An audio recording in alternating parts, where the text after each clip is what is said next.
दूसरी सूची जारी की जाएगी और साथ ही साथ राज्य को जो आगामी विधानसभा का चुनाव होगा उसको लेकर आपके माध्यम से उनसे एक अपील, उन्हें एक संदेश होगा कि इस बार युवाओं को झारखंड लोकतांत्रिक क्रांतिकारी मोर्चा के नेतृत्व को एक बार अवसर देने का कार्य करें।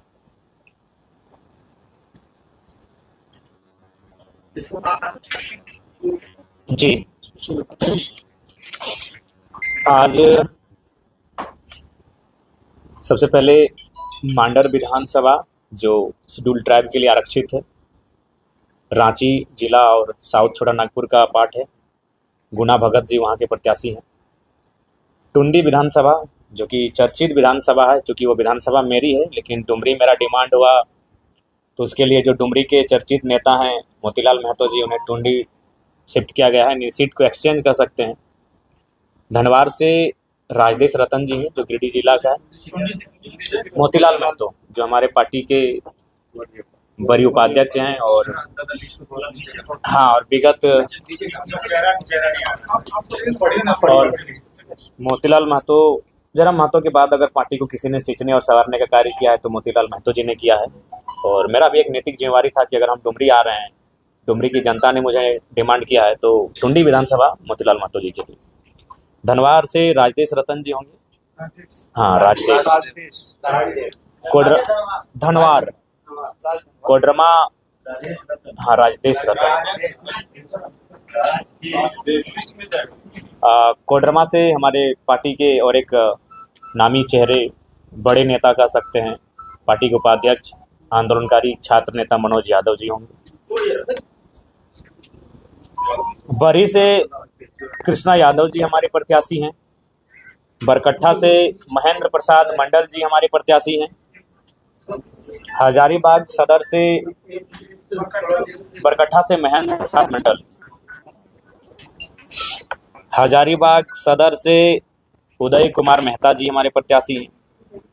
डाल्टनगंज पलामू से अनिकेत मेहता, गोड्डा से परिमल ठाकुर प्रत्याशी हैं। गांडे से हमारे अकील अख्तर उर्फ रिजवान जी प्रत्याशी हैं। रिजवान जी एक नामी चेहरा है तो इसको फिर ध्यान से रखिएगा क्योंकि हमारे पार्टी के एक स्तंभ हैं। और आपको आपके सवाल से पहले ही हम उत्तर देना चाहेंगे। उन पर जो एक जांच कमेटी बैठी थी, उस जांच कमेटी की रिपोर्ट 2 दिन पूर्व उनको बाय पोस्ट प्रधान महासचिव ने भेज दिया है और उस रिपोर्ट में ये पाया गया कि उनके जो साथी थे वो दोषी पाए गए। रिजवान जी का अस्वस्थ तो तबीयत ठीक नहीं था, वो संथाल परगना के दौरे से अपने कार्यक्रम को छोड़कर घर लौट रहे थे और वो गाड़ी के अंदर निद्रा की अवस्था में थे। लेकिन उसी बीच गाड़ी रुकी तो कुछ लोगों ने पता नहीं उनके मन में कैसा क्यों आया, उनके ड्राइवर और एक साथी थे जिन्होंने ये बात ड्राइवरों से बातचीत की थी इस विषय पर। और बिल्कुल ग्रामीणों की राय और फीडबैक से पता चला कि उनमें रिजवान जी उस गाड़ी से उतरे ही नहीं थे, वो अस्वस्थ थे, गाड़ी के अंदर थे, उन्हें जानकारी उनको नहीं थी। हाँ, JBKS के नेता थे। उनका नाम फरजान जी, उनके नाम शहजाद जी हैं और उनको पार्टी से नहीं 3 साल के लिए निलंबित कर दिए हैं। वो हमारे संगठन बने नहीं रहेंगे। तो रिजवान जी को क्लीन चिट मिला है, हालांकि वो पदमुक्त रहेंगे क्योंकि उस गाड़ी में केवल वो सफ़र कर रहे थे, यही उनका दोष रहा। बाकी उनका उस कार्य में किसी प्रकार की कोई सम्मिलित और सहभागिता नहीं रही। तो वो पार्टी के प्रत्याशी हैं और चूँकि वो पार्टी के बड़े नेता हैं, उन्होंने डिमांड उनको गांडे विधानसभा, चूँकि एक बहुत बड़ी चर्चित सीट रहेगी झारखंड की, और हम लोग नहीं चाहते थे कि चर्चित सीट में कोई हम लोग ऐसा प्रत्याशी रहें जिसको झारखंड ना जानता हो। इसलिए हम लोगों ने बाकायदा रिजवान जी ने ही स्वयं इस प्रस्ताव को लेकर आए कि वो काफ़ी चर्चित सीट रहेगी तो वहाँ कम से कम चर्चा होना चाहिए। तो रिजवान उर्फ अकील अख्तर जी गांडे विधानसभा से हमारे प्रत्याशी होंगे। धनबाद से सपन कुमार मोदक जी हैं जो धनबाद शहर सदर से हमारे प्रत्याशी होंगे। खरसवां सीट से पांडुराम हैगड़े, ये शेड्यूल ट्राइब के लिए आरक्षित सीट है। खरसवां जो कि कोल्हान प्रमंडल के सरायकेला खरसावां जिला के अंतर्गत आता है। सिंदरी विधानसभा से हमारी महिला नेत्री उषा देवी होंगी। बोकारो से भी एक महिला नेत्री सरोज कुमारी होंगी। ये हमारे आज के प्रत्याशियों की सूची है। आज कुल हो गया 1 2 3 4 5 6 7 8 9 10 11 12 12 2 14। सरोज को वो हम लोग आपको ऑफिशियली, अच्छा मैं आपको ऑफिशियली दे देंगे। सरोज कुमारी। आज अच्छा एक बार संक्षिप्त में रिपीट कर देते हैं। गुना भगत मांडर से, टुंडी से मोतीलाल महतो, धनवार से राजदेश रतन, कोडरमा से मनोज कुमार यादव, बरही से कृष्णा यादव, बरकट्ठा से महेंद्र प्रसाद मंडल, हजारीबाग सदर से उदय मेहता, डाल्टनगंज से अनिकेत मेहता, गोड्डा से परिमल ठाकुर, गांडे से अकील अख्तर उर्फ रिजवान, धनबाद से सपन कुमार मोदक, खरसवा से पांडुराम हाइब्रू, सिंदरी से उषा देवी, बोकारो से सरोज कुमारी। धन्यवाद।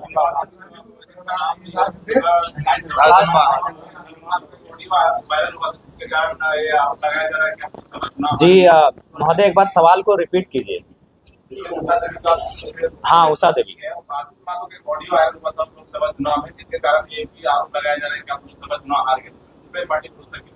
देखिए सबसे पहली बात, हम लोग मॉडर्न भारत में रहते हैं और हम लगता है कि हम लोग शायद सती प्रथा के यहाँ जितने लोग बैठे हैं सती प्रथा के विरोधी है ना, जितने लोग बैठे सती प्रथा के हम लोग विरोधी हैं। तो सती प्रथा में क्या होता था कि पुरुष के बाद उसकी स्त्री को जलना पड़ता था। तो क्या आशीष महतो के कृत्य से हम उषा महतो उषा देवी को जिम्मेदार ठहराएंगे? क्या ये उचित है? क्या उनको इस घटना की जानकारी थी? क्या उनकी सहमति थी? तो आशीष महतो के कार्य से हम उषा महतो का मूल्यांकन नहीं कर सकते। दूसरी बात आपको बता दें, संगठन में आशीष महतो का परिचय उषा महतो से था, उषा महतो से आशीष महतो जी का परिचय नहीं था। तो इस बात को बिल्कुल मैं क्लियर करना चाहूंगा कि उषा महतो से उषा देवी जी के कारण ही हम उनको जानते थे और उनको पार्टी में रखा था। बिल्कुल उनके कारण नो डाउट जो भ्रम फैला उससे हमें राजनीतिक नुकसान हुआ, खासकर गिरिडीह लोकसभा में मुझे राजनीतिक नुकसान हुआ, इस बात को हम स्वीकार करते हैं। उनके ऑडियो क्लिप से बाकायदा मुझे नुकसान हुआ, लेकिन मैं एक मॉडर्न सोच का युवा हूँ। मैं उनके कृत्य से, उनकी अर्धांगिनी के कृत्य का आकलन और मूल्यांकन नहीं कर रहा हूँ। तो इसीलिए वो पहली सिंदरी क्षेत्र की पहली महिला है जो घर से बाहर आई थी, आलोचनाओं को सहा, महिला होने के कारण बहुत सारा समस्याओं का सामना करना पड़ा, अपने बच्चों को छोड़ा, अपने पति से भी उनका बहुत बार मनमुटाव रहा। उसके बाद भी पार्टी का संगठन के लिए लगातार कार्य की और हमें लगता है कि मानव श्रृंखला से पहले से वो हमारे साथ है, मानव श्रृंखला से पहले से। उषा देवी मानव श्रृंखला से पहले से हमारे साथ है, अतः उनकी विश्वसनीयता पर, उनकी कर्मनिष्ठा पर हमें कोई संदेह नहीं है। और पति पत्नी का राजनीतिक व्यवहार अलग हो सकता है, यहीं अभी सीता सोरेन जी बीजेपी में है, कल्पना सोरेन जी जेएमएम में है, तो ऐसा कोई विषय नहीं है। पति पत्नी का राजनीतिक व्यवहार, राजनीतिक मत अलग भिन्न हो सकता है। ये अभी जैसे रिजवान जी को आप टिकट पार्टी में और समुदाय से और कितने लोग को टिकट संभालना है? देखिए सबसे पहली बात तो इतना हम कहना चाहेंगे कि जितना उन्हें कांग्रेस और जेएमएम नहीं देगी उससे ज्यादा रहेगा।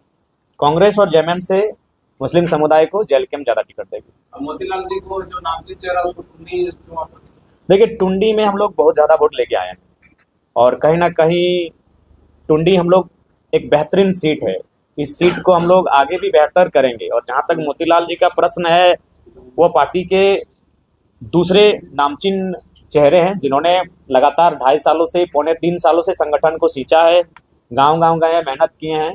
और ये एक केंद्र अध्यक्ष होने के नाते मेरी भी नैतिक जिम्मेवारी थी, क्योंकि मैं अगर डुमरी गया हूँ तो वह डुमरी क्षेत्र के हैं, तो टुंडी से उनको सम्मान मिलेगा और मेरे घर से वो लड़ेंगे। बोकारो से जो आप प्रत्याशी का घोषणा की, उनका संगठन में क्या नाम है? देखिए विगत 2 वर्षों से वो भी संगठन में एक्टिव हैं। हालांकि महिला होने के कारण संगठन की गतिविधियों में आपने उनको कभी देखा नहीं होगा, लेकिन तमाम आंदोलन में वो लगातार रही हैं। आपने उन्हें वॉच नहीं किया। उनका सबसे खास जो काम रहा वो पार्टी रजिस्ट्रेशन का काम उनके ही नेतृत्व में किया गया है। अगर आज पार्टी हमारा रजिस्ट्रेशन है तो उसमें सरोज कुमारी जी का योगदान है। नहीं तो हम लोग इस बार के भी जो 70 विधानसभा में लड़ने जा रहे हैं उसमें पता चलता कि धनबाद में हमारा सिंबल कबूतर है, तो सिंदरी में हमारा गमछा है, तो टुंडी में हमारा फल है, तो रांची में हमारा ट्रैक्टर है। तो आज अगर हमारा एक सिंबल से हम लोग चुनाव लड़ रहे हैं, इसमें सरोज कुमारी का सबसे महत्वपूर्ण योगदान है और उसी कार्य के कारण उनको बोकारो से प्रत्याशी बनाया गया है। जितने भी आवेदन विधानसभा सीट है पिछले दशक में हॉट सीट बना हुआ है।